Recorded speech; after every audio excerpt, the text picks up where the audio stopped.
नमस्कार, मी सविता's किचनमध्ये तुम्हा सर्वांचं खूप खूप खूप मनापासून स्वागत। आज आपण चमचमीत भरली वांगी बनवणार आहोत। तर भरली वांगी बनवण्यासाठी मी इथे 4 ते 5 वांगी घेतलेली आहेत। आता सुरुवातीला ही वांगी आपण कट करून घेऊया। आता सुरुवातीला वांग्याचा हा जो देठाकडचा भाग आहे तो कट करून घेऊया, पण संपूर्ण देठ कट करायचं नाही, फक्त हा जो शेंड्याकडचा भाग आहे तोच एवढा कट करून घ्यायचा।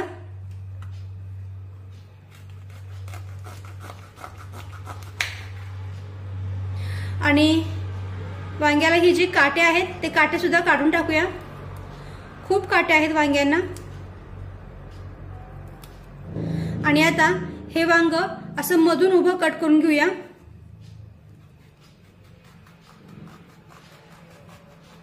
पूर्ण देठापर्यंत कट करायचे नाही, कारण आपण यामध्ये वाटण भरून घेणार आहोत।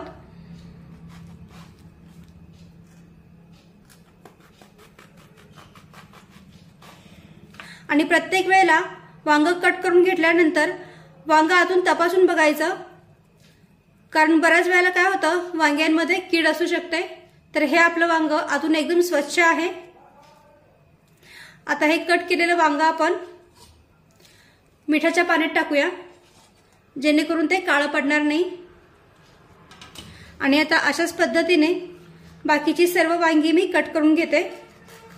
सुरुवातीला हा देठाकडचा भाग कट करून घ्यायचा, त्यानंतर काटे आहेत ते काटे काढून टाकायचे।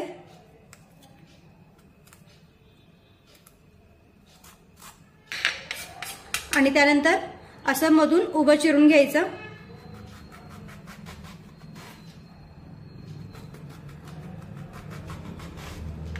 चिरल्यानंतर वांग आतून चेक करायचं, नाहीतर आतमध्ये कीड असू शकते। तर हे पहा, हे वांग सुद्धा आतून एकदम स्वच्छ आहे। चला तर अशाच पद्धतीने सर्व वांगी मी कट करून घेते। तर इथे मी सर्व वांगी अशी उभी चिरून मिठाच्या पाण्यामध्ये टाकलेली आहेत, म्हणजे मग ती काळी पडणार नाही। आता यात भरण्यासाठी आपण वाटण तयार करून घेऊया। तर सगळ्यात आधी मिक्सरचं भांडं घेऊया आणि यामध्ये इथे मी अर्धी वाटी किसलेलं सुकं खोबरं घेतलेलं आहे। आणि हे किसलेलं सुकं खोबरं मी हलकसं भाजून सुद्धा घेतलेलं आहे। हे खोबरं यामध्ये टाकूया। त्यानंतर अर्धी वाटी भाजलेलं शेंगदाण्याचं कूट टाकूया।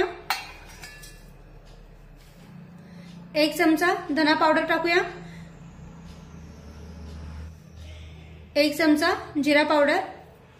धना पावडर आणि जिरा पावडर जर का तुमच्याकडे नसेल तर अख्खे धणे आणि अख्खे जिरे यामध्ये टाकले तरीही चालेल। थोडंसं अद्रक टाकूया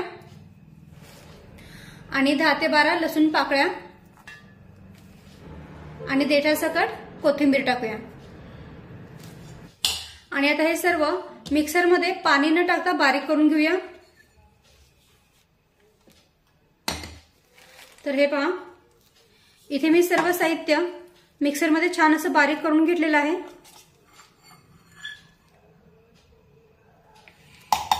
आता हे वाटण एका प्लेटीमध्ये काढून घेऊया।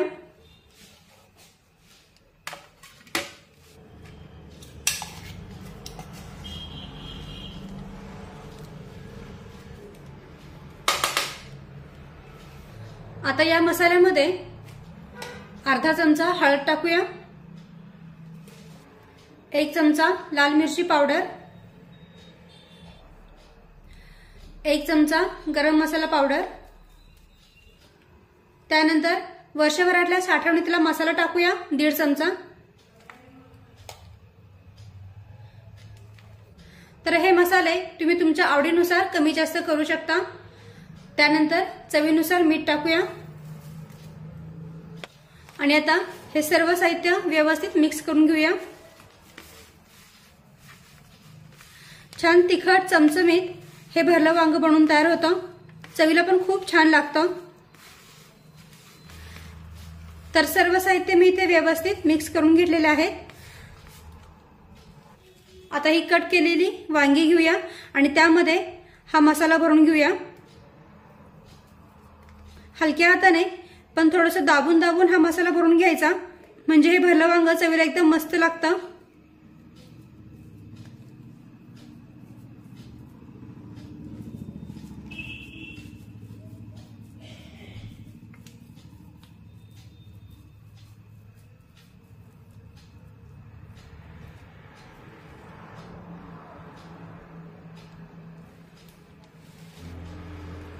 आता अशाच पद्धतीने सर्व वांग्यांमध्ये मसाला आपण भरून घेऊया।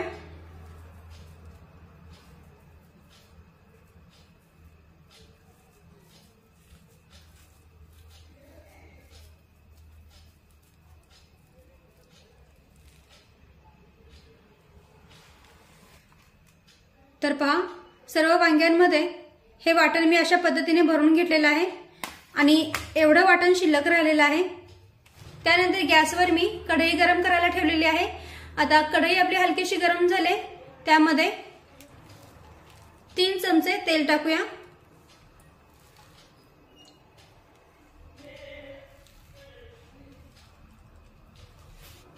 तेल थोडं जास्त टाकलं ना की मग भाजी छान चमचमीत बनून तयार होते।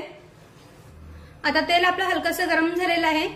गॅसची फ्लेम मंद ठेवूया आणि मंद आचेवर ही वांगी या तेलामध्ये सोडूया।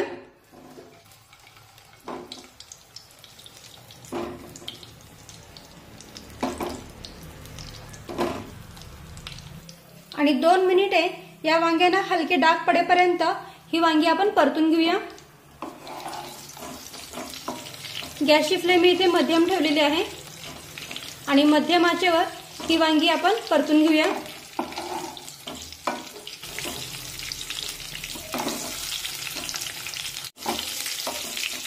तर पहा, 2 मिनिटे ही वांगी मी अशी तेलामध्ये छानपैकी परतून घेतलेली आहे आणि तुम्ही पाहू शकता या वांग्यांना हलकेसे डाग सुद्धा पडलेले आहेत।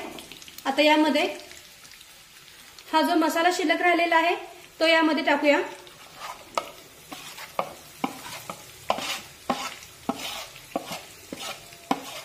आणि वांग्यांसोबत याला सुद्धा परतून घेऊया, मिक्स करून घेऊया। गॅसची फ्लेम यावेळेला मी अगदी मंद ठेवलेली आहे जेणेकरून आपला मसाला करपू नये। आता मसाला यामध्ये व्यवस्थित मिक्स करून घेतल्यानंतर कढईवर झाकण ठेवूया। गॅसची फ्लेम अगदी मंद ठेवूया आणि मंद आचेवर या मसाल्याला तेल सुटेपर्यंत हा मसाला शिजून घेऊया। आणि आता 2 मिनिटे झालेली आहेत। कढईवरचं आपण झाकण काढूया। तर पहा, या मसाल्याने तेल सोडलेलं आहे, याचा अर्थ इथे आपला मसाला छानपैकी शिजलेला आहे। आता यामध्ये गरजेनुसार थोडंसं पाणी टाकूया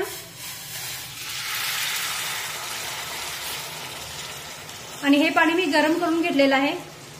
तर इथे मी जेमतेम 1 ग्लास गरम पाणी टाकलेलं आहे। पाणी गरमच टाका म्हणजे भाजीची चव पण टिकून राहील आणि रंग पण, शिवाय वांगी लवकर शिजली जातील।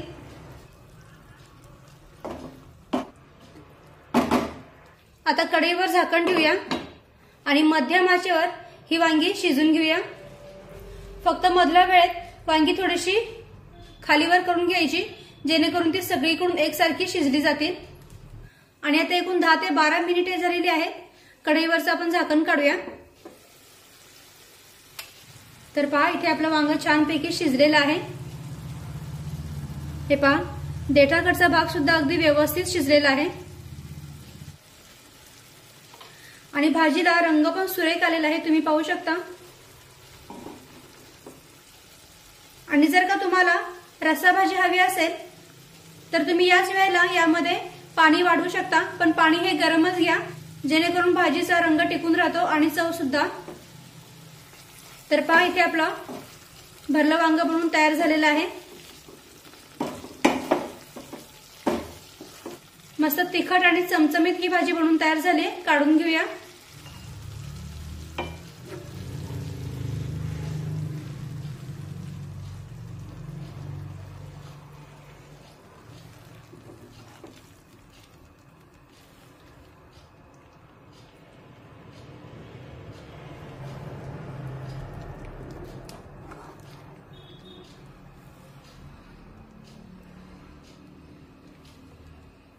तर इथे आपलं भरलं वांग बनवून तयार आहे। मस्त तिखट आणि चमचमीत हे वांग बनवून तयार झालं आहे। भाजीला रंग तुम्ही पाहू शकता काय मस्त आलेला आहे आणि चवीला तर हे भरली वांगी खूप छान लागतात। गरमागरम चपाती, भाकरी किंवा मग वरण भातासोबत हे वांग खूप मस्त लागतं। 2 नाही तर 3 चपाती तुम्ही नक्की खाल। तर तुम्ही सुद्धा अशाच पद्धतीने भरली वांगी नक्की करून पहा। व्हिडिओ आवडला असेल तर व्हिडिओला प्लीज लाईक करा, शेअर करा आणि सबस्क्राईब करायला विसरू नका. थँक्यू.